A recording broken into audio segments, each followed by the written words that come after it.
पण या काळ त्याला उत्तर दिल्याशिवाय आली ही स्वामी सेवेची खरी शिकवण आहे. आपल्याला कोणालाच काही बोलायचं नाही, फक्त आपल्याला नित्य 3 स्वामी चरित्र अध्याय आपल्या मंदिरात तुम्हाला म्हणजे तुम्ही खूप भाग्यवान. मी ज्यावेळेस मागच्या महिन्यामध्ये बारामतीला गेलो, मार्गदर्शन केलं तिथं, आणि तिथे गेल्यानंतर भाऊ ते लोकांना ना सफेद गुंज माहिती ना गोमती चक्र माहिती. आता याचा विषय निघाला, बारामतीमध्ये कोमल भोईटे नावाची एक मुलगी आहे, माळेगाव मध्ये राहते, आणि 22 नोव्हेंबरला बघा कालाष्टमी, मला वाटतं काल भैरव जयंती होती आणि गुरुपुष्प अमृत तेवढं दिवशी होतं. 15 नोव्हेंबर तिचं 2 तोळ्याचं गंठन हरवलं. किती तोळ्याचं? 2 तोळ्याचं गंठन. 17 नोव्हेंबरच्या कोमलताईला लग्न होतं आणि म्हणून गंठन पाहिलं गेली घरात, गंठन गायब. आता 2 तोळ्याचं गंठन गेलं, पती काय सत्कार करणार आहे का? त्यांना डायरेक्ट फुलं व्हायला चालू केली सकाळी रामवाड्यामध्ये. आणि मग त्या ताईना 2 दिवस वाकडे तिकडे सेवा करून काढले, शेवट राहिलं नाही. तिने मला 22 तारखेला सकाळी फोन केला, सर म्हणे 2 तोळ्याचं गंठन गेलं माझं. मला ताई तुझं भाग्य चांगलं आहे ग, तू आज खूप चांगल्या दिवशी फोन केला. मला गुरुवारचा दिवस, अगं ताई आज गुरुपुष्प अमृत मुहूर्त, अगं ताई आज कालाष्टमी आहे, काल भैरव जयंती आहे ताई, आज टेन्शन घेऊ नको तू, पण तुझी जर श्रद्धा असेल ना तुझं गंठन तुला भेटत. म्हणजे सर काय करू आता, मला आता आवडलंय ना, माळेगाव ते बारामती 13 किलोमीटर अंतर, आवडलं होतं. खरी साखर नारळ घे, 2 नारळ घे, 2 खरी साखर पुढे, 2 हार घे, माझ्या भगवंताची पूजा कर, काय बाबाच्या मंदिरात जाय, 33 वेळा काल भैरव अष्टक घे. तिला घराला गाडी काढली, बारामतीमध्ये आली, आणि तिच्या मनामध्ये एक भक्ती होती, मी पहिला हार घाली तर फक्त स्वामींना घाली, बोलला स्वामींना घाली. तर जरी बोलले काल भैरवात जाय, पण मी कुठे जाईल म्हणली ती स्वामींना जाईल.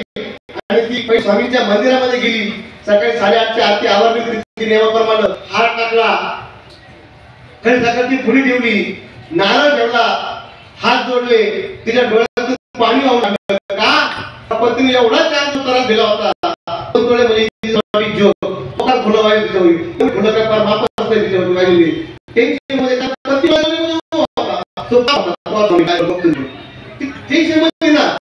डोळे तिथले पुजारी आले, म्हणजे ताई तुम्ही रडताय का? म्हणजे दादा माझी 2 तोळ्याची पोत गेली. ठीक आहे म्हणजे तुम्ही आता नारळ ठेवले ना, पण इथे जे फुलं पडले ताई तुम्हाला काम करायचे, आता हे फुलं निर्माण सगळे उचला. म्हणजे स्वामी पुढे आता निर्माण दिसलं ना, हे फुलं त्यांनी त्या फुलं उचलायला लावले.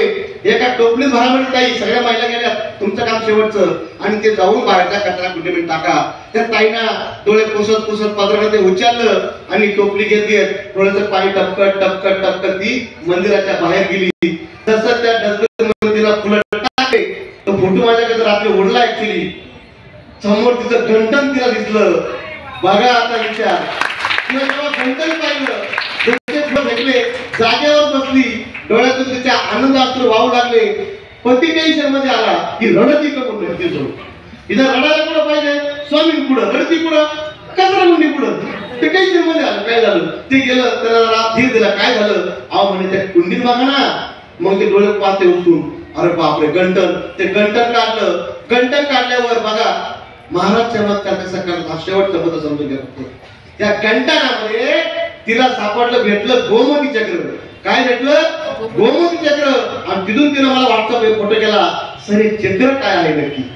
बघा जर गंठन हरवलं कुठं, माळेगाव, सापडलं कुठं, बारामती, कुठं कचऱ्याच्या डबीत. मग जर कलियुगामध्ये एवढी ऊर्जा माझ्या भगवंतामध्ये आहे, तर आपण का सेवा नाही केली पाहिजे? एवढी ताकद आपल्या स्वामी मंदिरामध्ये आहे, आपण का भक्ती केली नाही पाहिजे? 108 आरत्या आपल्या जातात. आपण रोज सकाळी 6 वाजता आपला अभिषेक असतो. आता बारीक आहे का दुसरा मुद्दा त्याच्यावरती बरं झालं.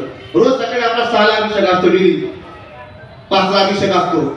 ज्यांच्या नशिबामध्ये नोकरीचा समस्या असेल,